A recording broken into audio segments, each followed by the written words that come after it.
Why am I even here?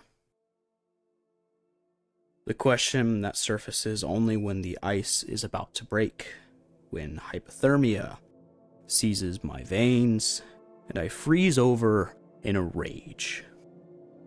Those silly stages of grief came to prove themselves, and I screamed, maybe I do need therapy. Once upon a time, there was a little boy who loved toy soldiers. He loved his father and was proud of his service. He loved the stories, real and fiction. He loved war. All his life he imagined being a soldier, being like his father, maybe even being better. So through the struggles of youth and past it, he went on to plan his life around a very young love. Once upon a time, I romanticized war. It was when I went across the ocean to the desert that I began to lose my love. Patriotism was the root of what would inevitably start a world war. It was the seed that planted a meager idea of honor in too many young and poor souls.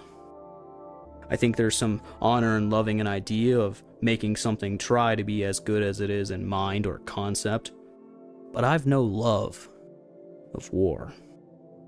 Why am I even here? I asked in the desert. To protect a nation, an ally, an asset.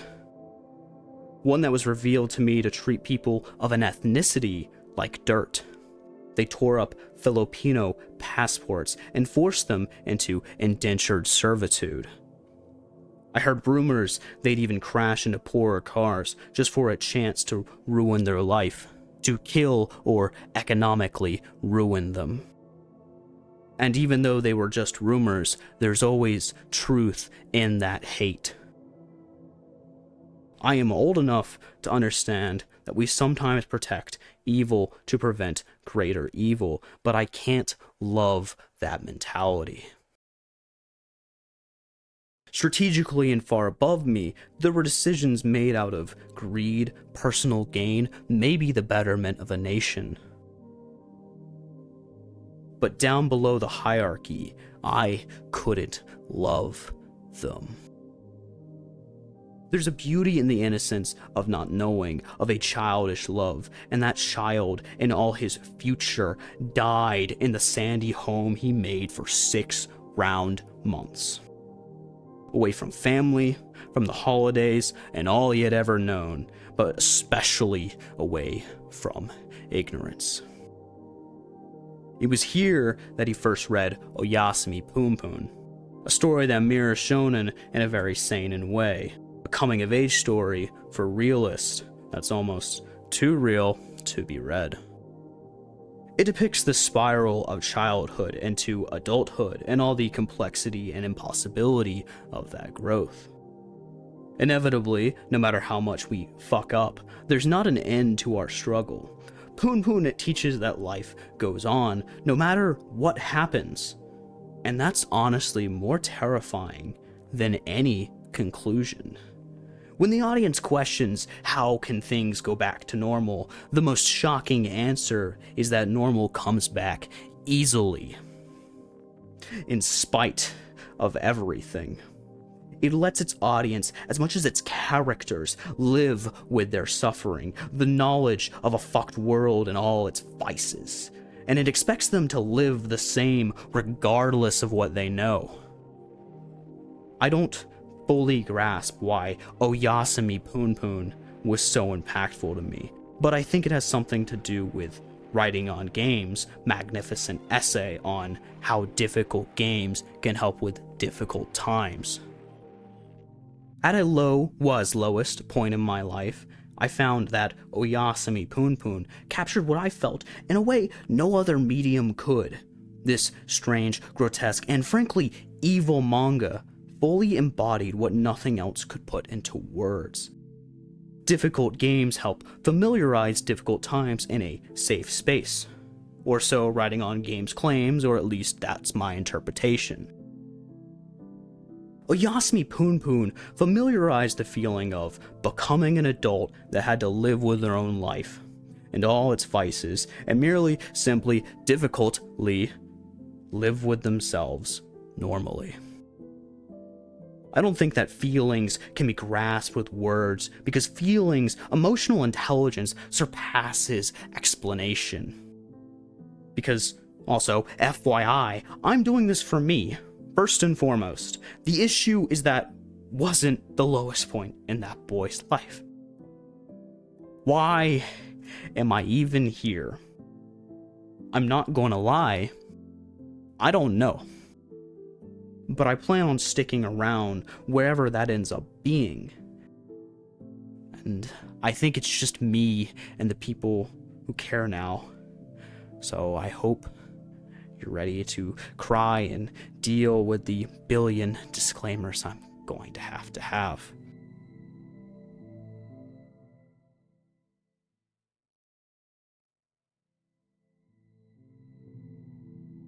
I don't know of any game that's impacted me as much as Signalis. I wasn't clear recently, and I didn't want to be, but a friend of mine didn't understand the gravity of the situation, and he made light of it.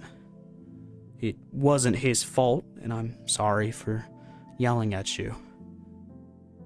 That's why now I'm going to be blunt, even though no one wants me to say it. I don't want to say it. The word suicide feels like a slur on my lips. But it's the only word I have. My aunt, shortly after my dog's passing, took her own life. I don't know what to say. A smiling, kind, beloved family member was forever gone, and I didn't even see her the last time our family was together. A rare occasion that everyone was there for Christmas but me, because I was stuck in the Middle East.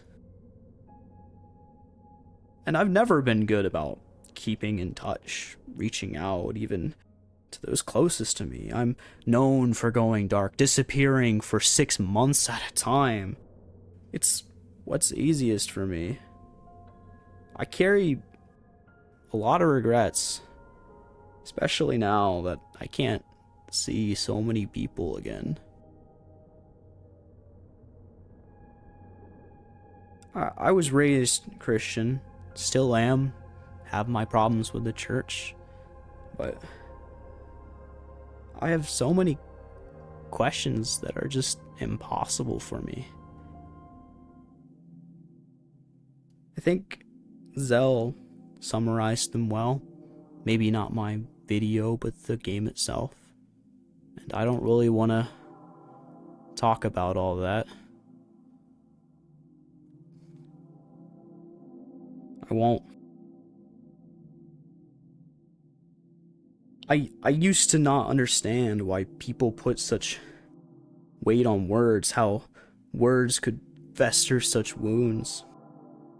I've suffered that slur before and friends, but never as close as now.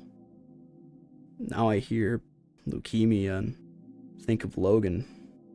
I can't smile at crude jokes I made as a child because those jokes hold a crueler truth. I used to not understand why in a disclaimer, like in the Zell video, I was told to opt out, disclaiming suicide directly. And I get it now. I just wish I didn't. A day or two after the funeral, an old friend, one of my first, passed away. We had stopped talking in middle or high school, but he taught me stupid shit like cursing and pornography. He wasn't the best influence, but he was important to me, even though I all but ghosted him. I didn't go to his viewing or funeral, I was away at another. Even now I struggle with their loss and all the vices of life. I'm finally going to be free of my service and my contract to my government. But despite all my grievances, I still hold pride and love. Love for the soldier, the defender who blindly tries to save, even if they inadvertently hurt or harm. I just have so many questions about myself, questions I never anticipated having to ask. How am I going to find a new job? Where am I going to live? Am I going to afford rent? Where will I go or end up, and who will I become? Why am I even here? This is harder than anything I've ever been through. This script is the most difficult to write, and I can't even imagine publishing it. You know, my dad isn't a very artsy person. He never understood my fascination with the games. Yet, like with Oyasumi Poon Poon, nothing, no word or concept could embody what I felt in the following or what I feel now. Only Signalis holds that privilege. And Signalis wasn't what I expected. I saw several name-brand YouTubers talking about it. Friends told me it was an artsy-as-hell game, and that it looked right up my alley. I don't tend to like Capcom's survival horror style, which Signalis embodies. But I know that it doesn't matter what coat of paint it wears, because it's more than its play. You know how Evangelion fans talk about Evangelion? That's what Signalis is for me. In the way that something, even with all its issues, can mean the world to a person, critics and all other voices be damned, in the way it took Gigak to be at his lowest low to finally understand and appreciate Evangelion. That's what Signalis is to me. The greatest achievement I thought a piece of art could accomplish was to stir thought. But it's so much bigger to stir emotions that can't even be explained by words. Signalis captures the feeling of desolation and everything past what that means and helped me tackle all I felt. It does so without ever giving a complete conclusion. I always feel on loop, or that I'm missing something while playing it. There's so much of its world and plot left up to interpretation. I don't even know what's real or what isn't, and if that even matters. The developers even came out and said that there isn't any one good or bad ending. It's all what you make of it. My first playthrough, I got the memory ending and believed the promise was to always stay by her side. And after finding the promise ending, I was told online that the promise was to end her suffering, which I didn't like one bit. Afterwards, I felt that the promise was a lie and that I had full reason and justification to project my own meaning on Signalis. I was fulfilling denial and bargaining. But now I know it doesn't matter. In fact, my new theory is that the promise changes based on the player's ending. A promise to never abandon them, a promise to end their suffering, a promise to stay by their side. A promise to save them no matter the cost. But I also realize that maybe all endings aren't meant to be happy. My theory comes from The King in Yellow, a novel, inspiration, and literal object in the game, and one of the motifs of The King in Yellow depicts the supernatural as deadly, and any interaction or even proximity to it causes pain, if not death. Signalis has a king in yellow, per se, with its red eye and distinct symbolic red hue. I assume that the red eye is not a benevolent god that freely helps our lovely duo dance forever under its gaze. Instead, in theme with the supernatural is evil, I suspect any ending that beholds the red hue is one contoured and produced by that malignant god, and that all is not as it seems. Similarly, the non-red hued endings are also particularly sad and not pleasant or conclusive. These depressing, hollow endings are why I feel so attached to Signalis. Because that's how death feels. No matter how far the radio signals of space and time carry your emotions, no matter how hard you persist, life ends. People die. The universe coldly marches on.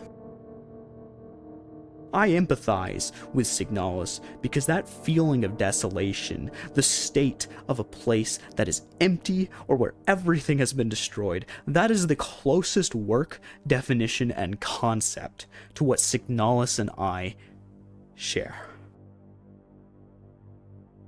Obviously, it's so much more than the emotions I share with it. That's a very personal and individual relationship most probably don't know, and I'm glad they don't have to. It's got this fascinating multimedia vibe, almost CRT horror is how I've heard it described, with a perfect blend of inspirations and style. I simply love the color scheme, the PS1 look, the mashup of languages like English, German, and Japanese to maximize obfuscation and style.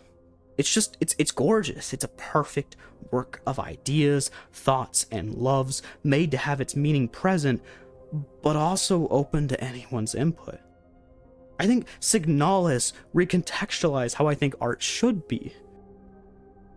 Don't get me wrong, gamey shit like One Step from Eden is mad fun and had its own place in helping me overcome my grief. But people need to give more credit to games that make you feel or liken how we feel, because it's the ultimate achievement of art. One day, I might go into all of the details of why Signalis is cool as hell. I might go into all of the intricacies of its design, or how I got over the frustrating Capcom horror clone bullshit. But today I'm content saying thank you to the developers, composers, and all other supporters of Signalis. Y'all didn't just make a game I love, a game that's lovable, but y'all made something that genuinely helped me when I needed it and couldn't find it. I accidentally stumbled on one of my favorite games of all time at the right time, and I couldn't be more grateful or thankful for it. Speaking of, thank you, Aranok, for looking over my script with no notice and no prior communication, and giving me the confidence to say, I don't know why I'm here, but I'm here to stay. Wherever and however I end up, I'll be there. Thank you.